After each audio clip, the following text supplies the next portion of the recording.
Salut à toutes et à tous et bienvenue dans ce nouveau tutoriel Photoshop. Aujourd'hui on va s'intéresser à un filtre que je trouve assez intéressant et qu'on a tendance à oublier, mais qui peut donner des effets graphiques vraiment très cool. Et ce filtre, c'est les filtres dispersion. Vous allez voir, ils sont très simples d'utilisation, très rapides à mettre en place et ils peuvent donner des effets graphiques trop cool.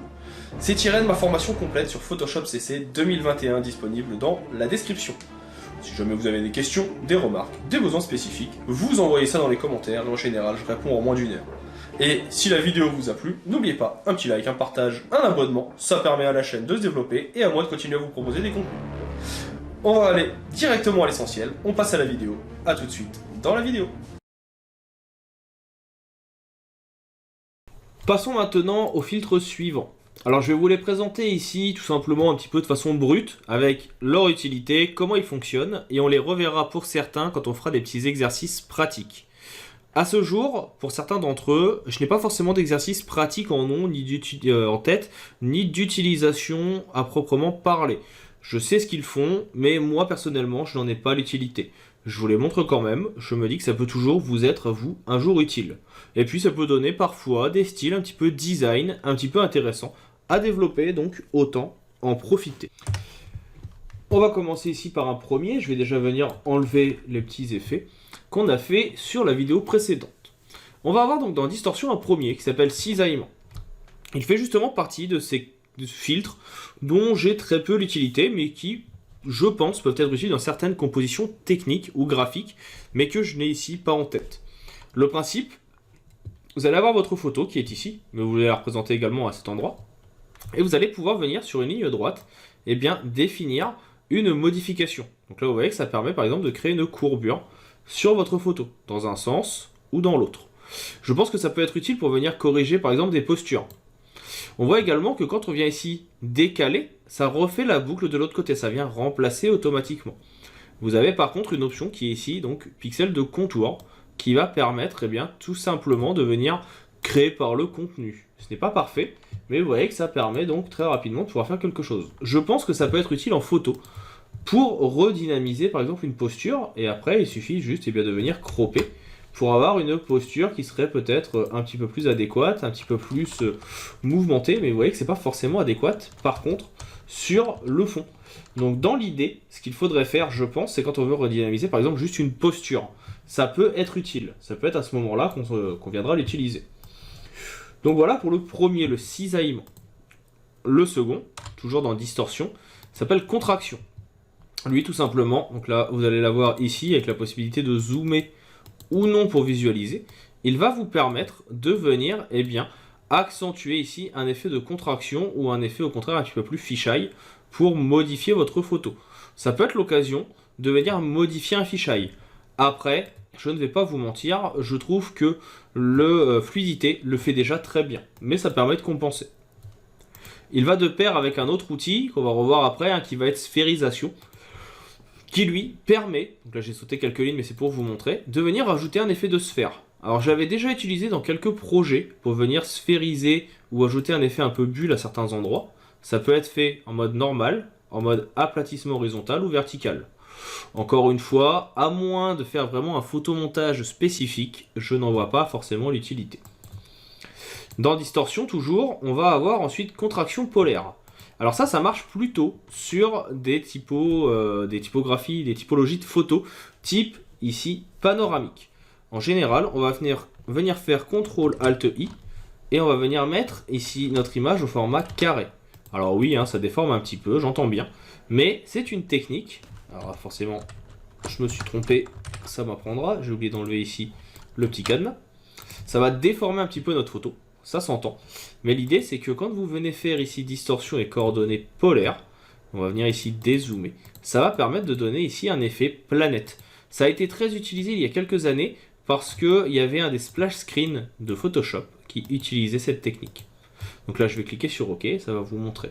Et donc là, vous avez cet effet de planète qui va apparaître avec au milieu le paysage, et après il suffit juste de venir retravailler tout ça. Alors bien sûr, encore une fois, j'ai oublié de faire un petit CTRL-J, clic droit et convertir en objet dynamique, ce qui permet d'être un petit peu plus fonctionnel, et donc là je le refais. Et donc là dans l'idée, après, une fois que vous avez ça, on vient créer en général un nouveau calque, on prend notre outil de correction, donc qui est ici localisé. On va agrandir un petit peu la taille. Et puis c'est l'occasion aussi de venir corriger un petit peu la transition en ayant bien échantillonné les couleurs. Forcément ici ça va prendre un petit peu de temps à le faire parce que vous vous doutez bien qu'on est sur des très grandes images. Mais là ça vient adoucir le tout. Et puis après on peut aussi tout simplement venir supprimer ce qu'il y a dans le fond pour venir avoir une composition qui peut être intéressante. Donc là ça peut être l'occasion de venir effacer cette partie là. Alors je me suis trompé de touche, sinon ça marche moins bien.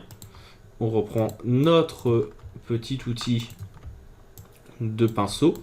Et là, ça peut être l'occasion, voilà, de venir faire une petite planète avec un ciel bleu ou avec un paysage ou autre. Bref, des choses un petit peu graphiques. Au besoin, les coordonnées polaires existent aussi dans un autre point de vue qui s'appelle le polaire en rectangulaire. Alors lui, par contre, à décharge, je ne vois pas du tout l'utilité. Je l'ai très peu utilisé, mais ça permet de faire des choses un peu graphiques qui peuvent vous être utiles et vous intéresser. À tester, je le recommande fortement. On va ensuite avoir, toujours dans distorsion, la partie dispersion. Dispersion, il va vous demander ici de venir choisir une image de référence. Soit vous allez venir l'adapter, soit venir la mettre par-dessus. Donc là, par exemple, je vais venir adapter. Et on a toujours ici la possibilité de reboucler les pixels de contour qu'on a déjà vu tout à l'heure. En termes d'échelle, je vais mettre 50-50, pour que ça soit un peu plus visuel. Et on va choisir quelque chose qu'on a déjà réalisé. Là, par exemple, je vais venir prendre, je sais pas, la photo avec les lunettes qu'on avait fait dans un chapitre précédent. Donc je l'ai vu passer il y a quelques instants, il est là. Automatiquement, le logiciel va venir chercher votre photo. Là, on revoit justement un petit peu en juxtaposition les lunettes et ça vient créer donc cet effet. Je peux venir accentuer, par exemple, je peux mettre 150 en horizontal ou en vertical et toujours prendre ici les lunettes pour vous montrer la différence. Et ça va venir donc les apposer et mélanger les deux compositions. En plus de ça, donc là on l'a mis en adaptation, on peut le demander en juxtaposition. Le juxtaposition, lui, il va permettre tout simplement de venir modifier un peu l'effet. Encore une fois, c'est pas quelque chose que j'utilise beaucoup. Il y a quelques années, je me souviens que j'avais fait un tutoriel qui utilisait cet outil. Comme c'est pas quelque chose que j'utilise tous les jours, je l'ai plus forcément en tête. Il faudra que je recherche et que je vous retrouve l'utilité qu'on peut en avoir, si ça vous intéresse. On va ensuite avoir onde, qui va, comme son nom l'indique, permettre de créer des ondes. Donc là, je peux venir augmenter le nombre d'ondes présentes. On peut augmenter la longueur d'onde. Donc là, on voit bien ici sur l'illustration. Donc ça va faire des ondes plus ou moins grandes ou plus ou moins petites. On peut définir les ondes minimales, ça va être 90 par exemple, et maximales, pour avoir une amplitude différente. Si les amplitudes sont très légères, les ondes seront beaucoup plus importantes. Ici, l'amplitude, ça va être, est-ce que ça va être des grandes ondes ou des petites? Donc pareil, à définir à cet endroit. Et l'échelle, est-ce qu'elles vont être grandes verticalement et horizontalement? En plus de ça, trois types d'ondes sont possibles. Sinusoïdales, comme vous le voyez ici, triangulaires ou rectangulaires. Ce qui est intéressant, là on peut le faire aussi en aléatoire pour les changer. Et ce que j'ai utilisé avant, c'est que cet effet, vous pouvez venir le faire ici. On fait un petit CTRL-I pour l'effacer. On prend un pinceau avec du blanc. Et là, ça peut être l'occasion de venir faire des petits effets de glitch sur une composition. Le glitch, c'est assez à la mode. Et surtout, ici, je peux très bien faire option de fusion. Venir prendre juste certaines couleurs, comme on l'avait déjà fait. Et là, vous avez vos effets de glitch qui apparaissent sur la composition et que vous pouvez utiliser. Graphiquement, c'est assez beau, ça peut être intéressant. Je suis pas un grand fan, mais ça a le mérite d'exister. Donc voilà, pour la partie un petit peu onde, si vous voulez créer des compositions graphiques. Toujours dans dispersion, et distorsion, je veux dire. Donc on a ondulation, qui lui est assez simple à mettre en place. Il va permettre, tout simplement, et je dézoome ici, vous le verrez mieux, de venir créer un effet d'onde sur votre photo, dans un sens ou dans l'autre. Et vous avez soit faible, qui va être très petit, soit moyen, soit fort. Alors fort, c'est pas très visuel, c'est pas très beau. Par contre, faible, ça peut avoir un effet graphique qui peut être intéressant. Encore une fois, là vous voyez qu'on a gardé le côté glitch de tout à l'heure. Je peux venir l'accentuer. En venant l'augmenter, on a notre effet de glitch qui va apparaître. Moi, je vais juste venir le supprimer. Pour ça, je remets les différentes teintes de tout à l'heure pour que vous puissiez voir. Vous voyez que ça peut faire un effet de pixelisation qui peut être utile et intéressant. On continue dans les dispersions. On a vu sphérisation tout à l'heure. Il en reste deux autres. Tourbillon, qui va permettre quant à lui de venir définir sur la zone centrale un petit effet de tourbillon, plus ou moins important. Ça c'est utilisé dans des compositions type stretch, donc ça on pourra refaire un cas pratique si ça vous intéresse. Ça peut être utile pour stretcher certaines parties, certaines logiques de votre photo.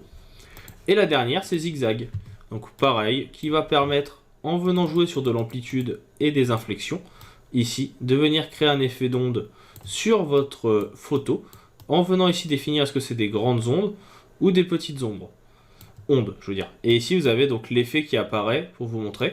Et on peut avoir soit autour du centre, donc quelque chose qui va être très graphique, soit à partir du centre, donc qui va être circulaire, soit au contraire un rond dans l'eau. Je n'ai pas forcément les utilités ici tout de suite, mais je vais essayer de vous trouver des cas pratiques qu'on utilisera tout à l'heure dans la suite de ce chapitre pour voir le principe d'utilisation de ces filtres. Si jamais vous avez des idées de filtres ou de techniques qui peuvent les utiliser, n'hésitez pas à m'en faire part, ça permettra aussi d'aider les gens qui regardent ce tutoriel et permettre de développer les compétences de chacun. Ce sera avec plaisir que je viendrai les ajouter. Pour ma part, je vous dis maintenant à tout de suite. On va venir s'attaquer à la partie esthétique qui va permettre, comme vous allez le voir, de créer des effets graphiques un petit peu plus intéressants.